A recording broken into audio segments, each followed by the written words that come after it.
ආදරණීය දිනපොතට ඔයාලා හැමෝම ආදරයෙන් පිළිගන්නවා. මට ගොඩාක් දවසකින් වීඩියෝ එකක් ඔයාලට බලන්න අරගෙන එන්න බැරි වුණානේ.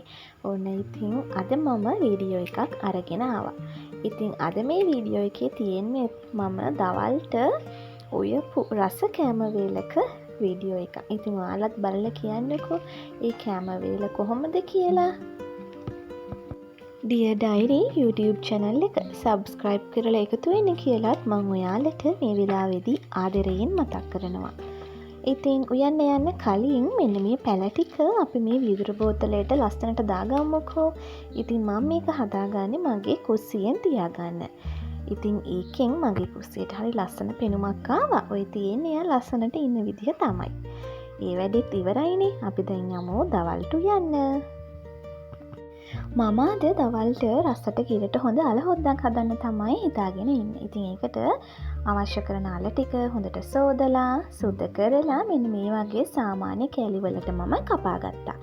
ඊට පස්සේ හාල් ටික සෝදලා රයිස් කුකර් හට්ටියට දාගත්තා හාල් ටික තැම්බෙන්න. ඉතින් ඒක උඩින් මම ස්ටීමර් එක තියලා ඒක උඩට තමයි මම මේ අල කෑලි ටික දාගන්නේ තැම්බෙන්න. ඉතින් වැඩ දෙකක් එකපාර සිද්ධ වෙනවා. කාලෙත් ඉතුරුයි. බත් එක හොඳ ගානට තැම්බීගෙන එනකොට අල ටිකත් හොඳ ගානට තැම්බිලා තමයි තිබුණේ. ඉතින් ඔන්න ඔය විදිහට තමයි මම අල තඹ ගන්නේ.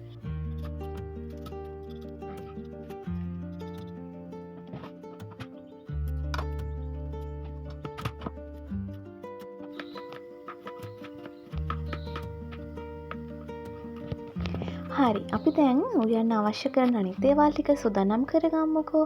ලුණු, සුදු ලුණු, අමු මිරිස්, තක්කාලි මේ දේවල් ටික හොඳට සෝදලා කපලා මෙන්න මේ විදියට පිඟානකින් පිළිවෙලකට තියාගමු. ඉතින් මම අද ಜಾති තුනක් හදනවා. ඒ තුනටම අවශ්‍ය කරන දේවල් තමයි මේ තියෙන්නේ. ඉතින් මට අද ගෙදර ගෙනත් තියාගනිපු කරපිංචා ඉවර වෙලා ඒ නිසා ඉතින් මගේ කරපිංච පැලෙන් තමයි අද මම කරපිංච දෙක තුනක් කඩාගන්නේ. මේ තියෙන ඉතින් මගේ පුංචි කරපිංච පැලේ. ඔන්න ඉතින් මේ වෙලාව වෙනකොට අලයි බතුයි දෙකම හොඳ ගානට තැඹිලා තමයි තිබුණේ. ඉතින් අපි දැන් යමු අල හොද හදාගන්න. ඉතින් අල ටික මේ වගේ හට්ටියකට දාලා ලුණු, රම්පේ, කරපිංචා, අමු මිරිස් සහ තක්කාලි ටික එකතු කරලා ඒකට මම දානවා ලුණුයි කහයි. ඒ ටිකක් දාලා ටිකක් කලවම් කරගෙන මම ඒකට එකතු කරනවා මිටි කිරි. ඉතින් මිටි කිරි ටිකත් එකතු කරලා ඒක ලිපේ තියලා මිටි කිරි ටික හොඳට නටනකම් මම ලිපේ තියලා අල හොද්ද හොඳට හදා ගන්නවා. අල හොද්දත් හොඳ ගානට මේ වෙනකොට හැදිලා ඉවරයි. ඉතින් අපි ඊළඟට යමු ඉස්සෝ ටික තෙල් දාගන්න. ඉතින් මේ තියෙන්නේ මුහුදු ඉස්සෝ නෙවෙයි කොග්ගල ඔයේ ඉස්සෝ. අපි ජීවත් වෙන්නේ කොග්ගල ආසන්නයේමයි. මුලින්ම හටියක් ලිපේ තියලා ඒකට මම තෙල් දානවා. තෙල් ටික දාලා ඒක රත් වීගෙන එනකොට ඉඟුරු, සුදු ලුණු, රම්පේ, කරපිංච සහ අමු මිරිස් ටික දාලා ඒක චූටි වෙලාවක් මම තෙලේ ටෙම්පරාදු කරගන්නවා. ඔන්න ඊට පස්සේ තමයි මම ඒකට ඉස්සෝ ටික එකතු කරගන්නේ. ඉතින් ඉස්සෝ ටිකක් දාලා ඒක තැම්බෙනකන් මේ වගේ තෙලේ චුට්ටක් මම කලවම් කරගන්නවා. ඉතින් ඊළඟට ඒකට මම දාගන්නේ ලුණු. ලුණු දාලා ඉවරුනහම ඒකට ලුණු ටිකක්, ගම්මිරිස් ටිකක් එකතු කරලා මම ආයෙත් මෙන්න මේ විදිහට කලවම් කරලා ටික වෙලාවක් තැම්බෙනකන් තියාගන්නවා. ඊළඟට මම මේකට එකතු කරනවා කැලි මිරිස්. ඉතින් කැලි මිරිස් ටිකක් දාලා ආයෙත් හොඳට කලවම් කරලා මම මේක ඔක්කොම තැම්බෙනකන් තියාගන්නවා. ඉතින් ඔය තියෙන්නේ මම අවසානයේ හදාගනිපු ඉස්සෝ එක.